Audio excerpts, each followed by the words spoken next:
Ladies and gentlemen, welcome back to another episode of the First Click Show here on FIRSTCLICKS. Excuse me, do you know why we pulled you over today? Exactly, it's because you're not subscribed. So you better fix that right now, or we're gonna have to take you in! So today we have two episodes, one about the iPhone that came before this one, and this one that you're watching right now is more about the Mac. But that doesn't mean that there isn't very important news for the Mac in that other episodes that just trickles down from the iPhone, new technology, new innovations that can also move over to Mac hardware. So definitely check that out. At the end of the video you will see a little card and you will be able to switch over to that episode. For now, let's just click straight into the Mac news. You are tuned in to the only Apple news show on YouTube with dark mode. Let's get it.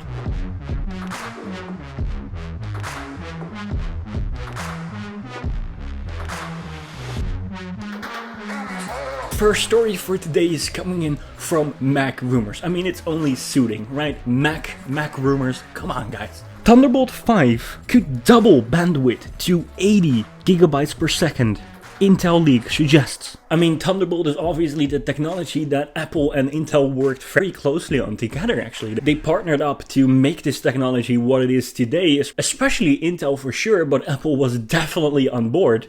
And this sounds really epic. An Intel executive appears to have unintentionally leaked details of Thunderbolt 5, the next generation hardware interface protocol that is yet to be officially announced by Intel. The details appeared Sunday in a tweet photo since deleted by EVP and GM of Intel's client computing group, Gregory Bryant, who was documenting his visit to Intel's R&D labs in Israel. The photo from Thunderbolt related tour revealed a poster on a lab wall with the words 80G PHY technology, suggesting Thunderbolt 5 connectivity will support up to 80 gigabytes per second throughput, or double the bandwidth of the existing Thunderbolt 4 and USB 4 connections. The poster includes the sentence, USB 80G is targeted to support the existing USB-C ecosystem, implying that Intel intends to run the extra bandwidth through the same USB-C interface connector. I mean, that could explain also like the external GPU that is in the new Apple display that 95 Mac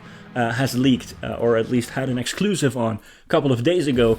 It is super interesting since that could mean 80 gigabytes per second is full power. Like you can go full power with a GPU, an eGPU, and that connectivity is just not possible yet, right? If you put a 3080 into an exclosure like an, I don't know, a Razer Core, you won't be able to fully access the power of that 3080, and with this upgrade you will get way closer to that. So I am baffled by this insane move forward, because Thunderbolt 3 and Thunderbolt 4 didn't really do much apart from just sustainable speeds, like more sustainable speeds. If I'm not mistaken, the update wasn't really in the speed, but more the sustainability of that speed. So this is definitely a huge upgrade.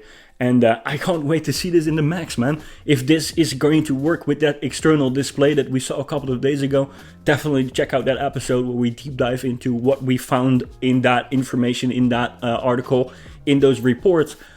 But that could be so insane. Now, obviously, we don't know if this technology is going to be supported by Macs at some point, or Macs are going to support the technology, is a better sentence. But I would say if it won't, Apple will probably have its own connector that is probably going to outperform this, or as minimum be on the same level.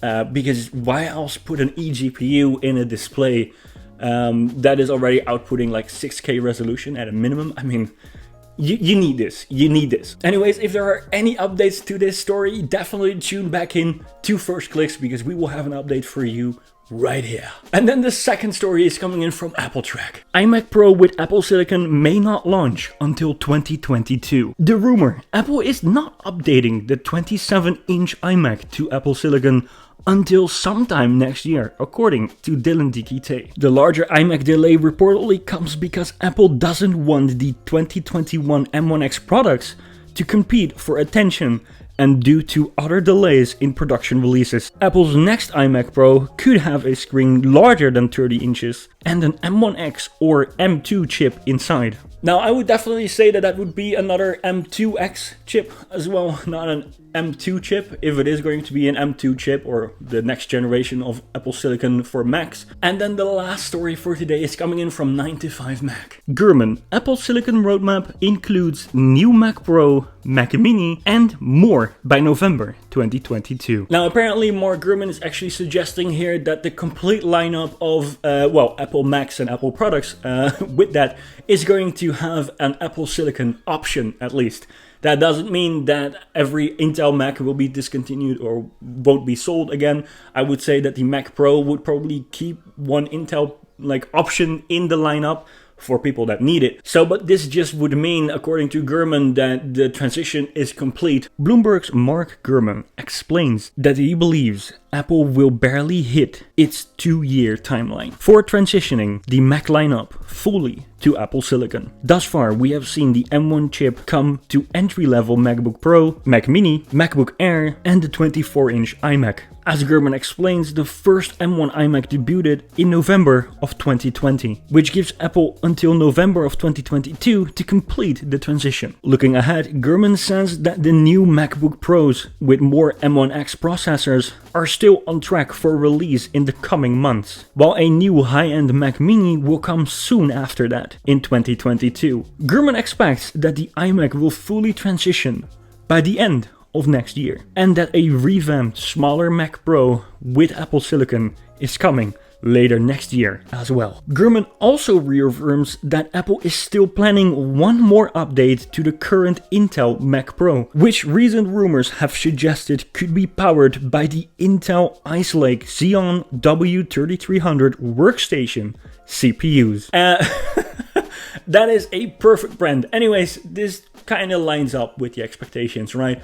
And I'm just definitely curious how this is going to end up with this September announcement that is allegedly going to be one event for as well as the iPhone, the AirPods, if they're even going to do that on stage, the iPad Mini, and the M1X MacBook Pro.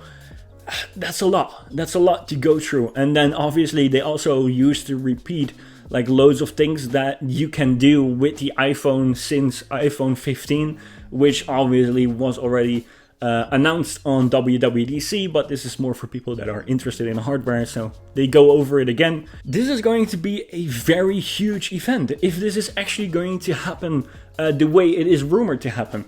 I still expect, or at least hope, there will be 2 separate events just because we can celebrate twice. Anyways, if there are any updates to this story, definitely tune in to First Clicks because we are going to keep you up to date right here. And if you want to read any of these articles at your own speed in their full context, definitely go to the description down below, click on the link, and the articles will be waiting for you right there. For now, definitely leave a like, leave a comment, subscribe to the channel, and click on this card if you want to see our special episode about the iPhone. For now, click on.